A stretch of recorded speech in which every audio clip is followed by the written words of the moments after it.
a gente tem ainda muito receio, algumas pessoas. E a verdade é que alguns anos atrás não se cultuava muito esse orixá na Umbanda, né? A gente pode pensar assim, e aí, se você vai buscar hoje entender, alguns falam Obaluayê, outros Omolu, outros falam de Omolu, não falam de Obaluayê. Na verdade, nas religiões de nação, em todos os terreiros de Candomblé, muito se fala de Omolu e muito pouco de Obaluayê. Em algumas casas ainda não se cultua tanto assim o Obaluayê. E tá tudo certo, é a tua fé, a tua devoção, é o teu respeito, é a crença. E a gente também antigamente podia não reverenciar determinado orixá, e hoje a gente reverencia, e tudo isso pode ser ignorância, pode ser falta de estudo, pode ser conhecimento, pode ser o momento, a necessidade. As divindades, assim a gente chama os orixás, eles estão para com a gente simplesmente para nos conectar ao sagrado, ao divino, à nossa elevação. E todos nós temos uma regência espiritual, e aí onde a gente diz, a gente tem um pai de cabeça, uma mãe de cabeça, um orixá que nos rege. E tem, assim como filho de Ogum, filho de Ansan, filho de Oxum, muitos filhos de Omolu e muitos filhos de Obaluayê. Alguns têm Obaluayê como orixá mais novo, Omolu como orixá mais velho.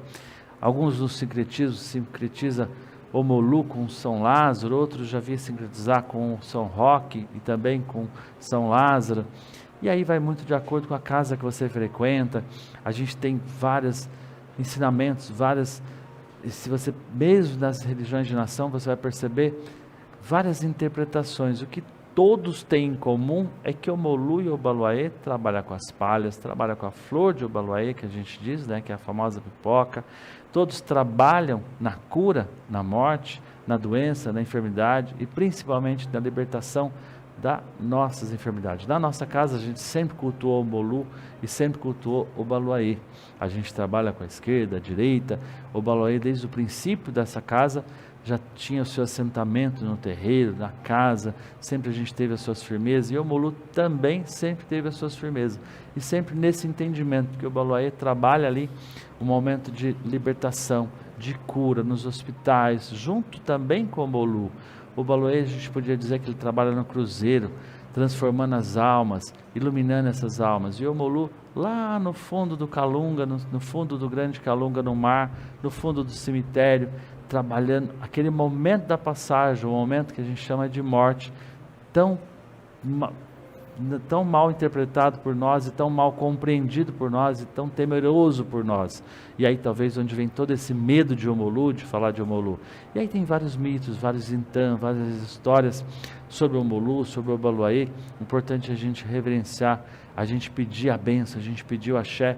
E sempre que a gente fala de Omolu, a gente está falando de cura, a gente está falando de libertação, a gente está pedindo e louvando, pedindo a bênção, pedindo a cura. Isso que é mais importante a gente entender, que é o orixá sim da cura, e é ele que a gente reverenciou muito agora na pandemia, que a gente tem reverenciado muito. Vem agora aí a quaresma tão falada, tão temida por alguns, e nesse período a gente também pede, onde vem o Contra-Egum de Omolu, que a gente vai falar daqui a pouquinho, e onde a gente pede essa benção.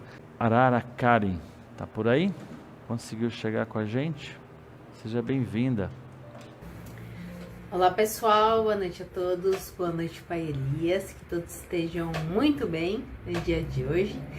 E a gente vai falar um pouco sobre Omolu. A gente tem uma bagunça aí em relação ao Omolu, Obaluayê. Então, além de hoje, inclusive, eu vou trazer um nome aí que vai além deles, que vai ser Chapanã. Então, o que seria? O Obaluayê seria a forma mais jovem do orixá, que chama Chapanã, e o Omolu seria a forma mais velha. Então, a gente tem aí o nome Chapanã como um nome de formação aí desses cultos afro-brasileiros, e era inclusive proibido tocar no nome dele fora dos terreiros, porque se ele fosse mencionado, ele poderia atrair uma suposta doença inesperada. Então a gente tem muita coisa por trás desses nomes. Então hoje a lenda vai ser sobre Chapanã, que seria aí uma lenda que seria a manifestação aí do Omolu, que seria a forma mais velha desse orixá. Tá bom? Espero que vocês gostem.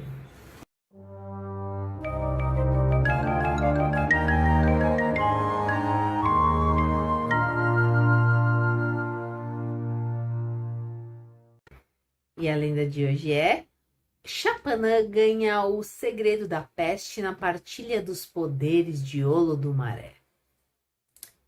Olodumaré um dia decidiu dividir seus bens. Disse aos seus filhos que se reunissem e repartissem entre si as riquezas do mundo. Ogum, Exu, Ocó, Chapanã, Xangô e outros orixás deveriam dividir então os poderes e mistérios sobre as coisas na terra.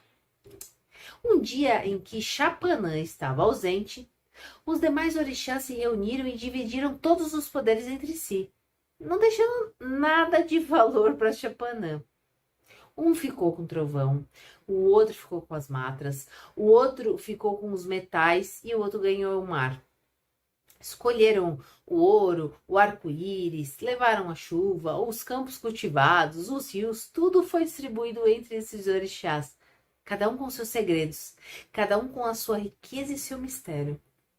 Mas a única coisa que sobrou sem dono, desprezada, foi a peste. Ao voltar, nada encontrou Chapanã, a não ser a peste que ninguém queria.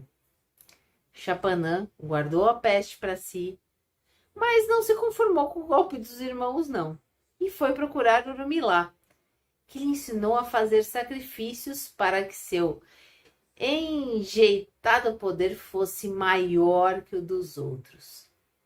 Chapanã, então, fez o que ele falou e aguardou. Um dia, uma doença muito contagiosa começou a se espalhar pelo mundo, e era a varíola. O povo desesperado fazia sacrifício para todos os orixás, mas nenhum deles podia ajudar. A varíola não poupava ninguém. Ela era uma mortandade. Cidades, vilas, povoados foram ficando vazios. O povo foi consultar Urumilá para saber então o que eles poderiam fazer para evitar aquela doença e aquela morte.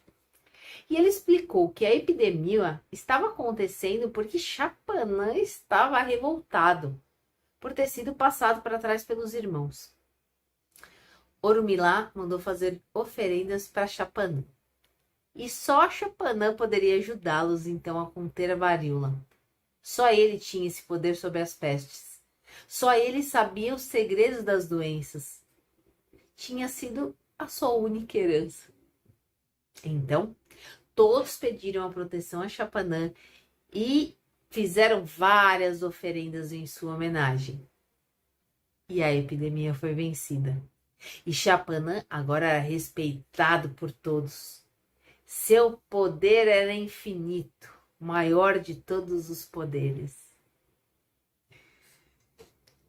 E aí foi a história de Chapanã, então que também tem a ver aí, né? O orixá, que também é representado por Omolu. E é bacana essa história, porque às vezes a gente tem coisas, né? A gente ganha talentos ou ganha poderes que a gente não entende e eles podem ser realmente muito, muito grandes. A gente precisa aprender a trabalhar com eles.